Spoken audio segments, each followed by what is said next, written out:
E aí, turma? Como é que estão vocês? Espero que vocês estejam bem, tanto vocês como seus familiares. E vamos lá, né? Mais uma semaninha aí de aulas. E eu espero que vocês estejam conseguindo realizar todas as nossas atividades, acompanhando as aulas.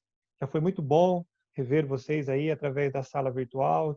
E eu espero que vocês estejam conseguindo fazer todas as atividades e se adaptando o mais rápido possível aí a essas novas ah, modalidades aí que nós estamos apresentando para este novo bimestre. Muito bem, gente. Hoje nós vamos falar e continuar estudando sobre o processo de independência do Brasil, no capítulo 7, e nós gostaríamos de falar com você especificamente sobre a Revolução Liberal do Porto e também estudar um pouquinho por que não houve uma revolução no nosso processo de independência, e sim apenas lutas naturais, sem a necessidade de haver uma guerra ou de independência ou coisa desse tipo, tá bom? Então vamos lá, deixa eu compartilhar com vocês a nossa aula de hoje, para nós estudarmos um pouquinho sobre esse processo de independência do Brasil. Tá legal, galera? Então, como eu disse para vocês, os nossos dois principais tópicos de hoje seriam, então, a Revolução Liberal do Porto, independência sem revolução, né? Então, a gente vai responder a essas perguntas com vocês. Sempre deixamos aí para vocês as nossas orientações da semana, né? Nós estamos chegando na semana 3, além de assistir a videoaula, quero que vocês leiam as páginas 27 a 29 do capítulo 7, livro 2. Também façam as atividades das páginas 29 e 30, tá bom? Então, poucas coisas aí para vocês fazerem e depois eu vou postar o gabarito corrigindo as atividades. Tá legal, gente? Sempre também nas nossas salas virtuais eu dou uma passadinha em algumas das questões, qualquer coisa para tirar dúvida com vocês. Tá legal, gente? Muito bem. Então vamos lá também lembrar que vocês precisam participar do fórum. Muito importante a participação no fórum, especialmente nesse ciclo, que nós temos 4 pontos de fórum. E faz diferença se você não estiver participando nos fóruns, tá legal? Então, por favor, gente, participem lá no fórum. Estou sentindo a falta de vários de vocês aí para participar no nosso fórum, que não é difícil, é bem tranquilo. Então, por favor, participem do fórum essa semana também. É legal, galera? Muito bem. Vamos lá, então, falar um pouquinho a respeito do nosso tema, a Revolução Liberal do Porto. A Revolução Liberal do Porto. Então, o que aconteceu, gente?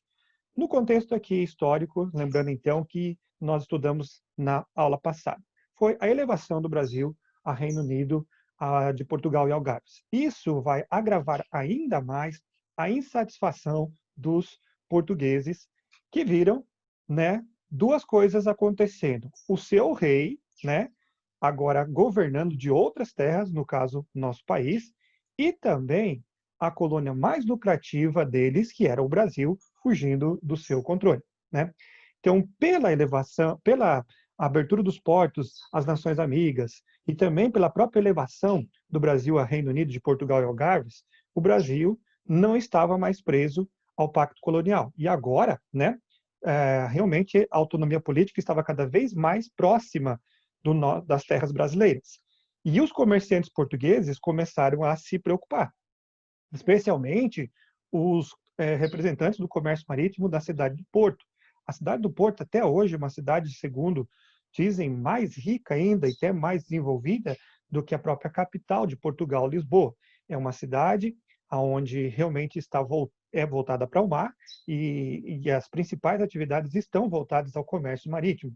E naquela época já era assim. Então, esses camaradas viram o seu comércio, né, colonial, muito lucrativo que acontecia com o Brasil, saindo do seu controle e caindo nas mãos dos comerciantes ingleses, porque que eram os grandes beneficiados dessa política do rei Dom João, né, do imperador Dom João, né? Então, para muitos portugueses, o que resolveria era apenas uma revolução, poderia resgatar essa dignidade perdida com a transferência da corte para a colônia, ou seja, para o Brasil, né? É aí, então, que, em agosto de 1820, uma rebelião militar explodiu na cidade do Porto.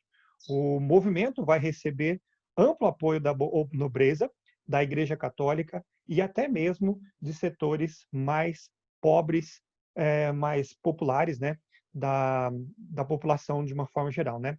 Esse movimento tinha inspiração iluminista, por isso recebeu o nome de Revolução Liberal, tá bom? Então, o que, que teria de liberal nesse sentido? Justamente os ideais iluministas. Para eles, essa seria realmente principal, porque eles queriam acabar com o poder absolutista do rei Dom João e criar uma constituição para Portugal, embasada especialmente nesses ideais iluministas, e assim, por isso, né, recebeu o nome de uma revolução liberal. Para o outro lado, né, o movimento de 1820, ele não era tão assim a favor das ideias liberais. Por quê? Um dos principais ênfase deles era a recolonização do Brasil. E ao recolonizar o Brasil, né, as ideias de liberdade estavam cada vez mais sendo deixadas de lado. Outra coisa seria também a manutenção da escravidão, como o comércio lucrativo que eles tinham com a escravidão, e isso fez com que realmente não tinha tanto esse viés aí, essa linha, né, liberal como afirmavam, tá bom, gente? Mas, segundo dizem, né, a inspiração foi iluminista, tá legal, gente?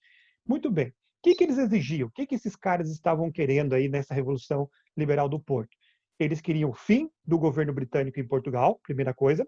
Segunda coisa, o retorno imediato da família real portuguesa para Portugal, estavam aqui no Brasil e eles deveriam retornar para Portugal, certo? E a convocação de um parlamento para assim discutir a necessidade de uma constituição, né? As cortes de Lisboa agora então é que dominariam e que não mais literalmente Dom João, né, o imperador, mas as cortes de Lisboa queriam realmente, né, limitar os poderes do rei absolutista. Por isso, diziam, né, que a revolução seria uma revolução liberal do Porto. Outro desejo deles era o retorno do Brasil à condição de colônia, que nós falamos que isto sim é contrário à questão da ideia de liberal. Porém, essa era uma das exigências deles. Eles queriam que o Brasil retornasse à condição de colônia, tá bom? Então essas seriam aí as exigências dos camaradas aí. O que, que rolou lá? Então, em 1821, as cortes portuguesas elas conseguiram, então, que a família real portuguesa retornasse, né, às terras europeias. E só que o Dom João foi um pouquinho mais esperto, né? O Dom João VI, ele nomeou seu filho, o Pedro de Alcântara, o Pedrinho, né, o Pedrinho I, Dom Pedro I, que como príncipe regente do Brasil. Ele não quer perder a mamata aqui. Então ele deixa Dom Pedro como príncipe regente, e ele tinha 23 anos apenas nessa época, e vai se tornar o príncipe regente do Brasil. Tá bom? Certo, gente? Muito bem. Ótimo. Agora vamos responder aquela pergunta. Independência sem revolução? Será que isso é possível? Sim, é possível sim. E isso aconteceu no nosso país. Chegou o momento da independência, lá em 7 de setembro de 1822. Nós vamos ver isso na aula que vem, esse evento aqui, ilustrado por esse quadro bonito do Pedro Américo, que é uma idealização daquele momento, certo? Mas não houveram guerras de independência no nosso processo de liberdade aqui no Brasil, né? Como aconteceu nos Estados Unidos, como aconteceu na maioria das colônias espanholas. Então, houveram guerras, revoluções, e no Brasil não teve isso. Alguns historiadores dizem que isso explica um pouco a passividade brasileira nas lutas por seus direitos. E eu não deixo de dizer que não concordo, realmente pode acontecer. Nós nunca fomos, né, um país assim que nunca teve essa luta pela independência, né? E só agora que o Brasil está começando a se politizar um pouquinho mais. E realmente, isso pode ser realmente, com certeza, uma consequência da nossa herança histórica de não ter realmente um processo assim de independência onde houve uma guerra em si, né? O que aconteceu aqui, gente, é interessante, né? Que para muitos, em especial para a elite brasileira, a ideia de independência era algo totalmente estranho nessa época aí. Por que, que não teve, então, uma revolução? Justamente por causa do papel muito forte das elites no nosso país. Então, para eles era muito estranho. Por que, que era tão estranho assim? Por que será que era tão estranho? Porque, primeiro, eles tinham medo de perder as suas regalias com Portugal. Era benéfico, né, para eles manter todas as suas regalias, todos os seus benefícios que tinham, né? Outra razão era o temor de guerras civis, como aconteceram na América Espanhola. Aí a coisa desandava, fugia do controle. E isso eles não queriam, certo? E em terceiro lugar, o desejo de manter a sociedade estamental e a continuidade do escravismo, ou seja, manter os seus privilégios, né? Manter a sociedade ainda sendo daquela forma, né, onde eles tinham seus privilégios e a manutenção da escravidão, porque, né, a escravidão era uma fonte de muito lucro para eles, especialmente porque a principal mão de obra era ainda a mão de obra escrava. Legal? Então, por isso, gente, uma das principais razões porque não houve realmente uma guerra de evolução foi justamente por causa do papel desempenhado pela elite brasileira nesse processo de independência, e essa revolução, essas guerras não ajudavam certamente a elite brasileira. Tá bom, gente? Muito bem.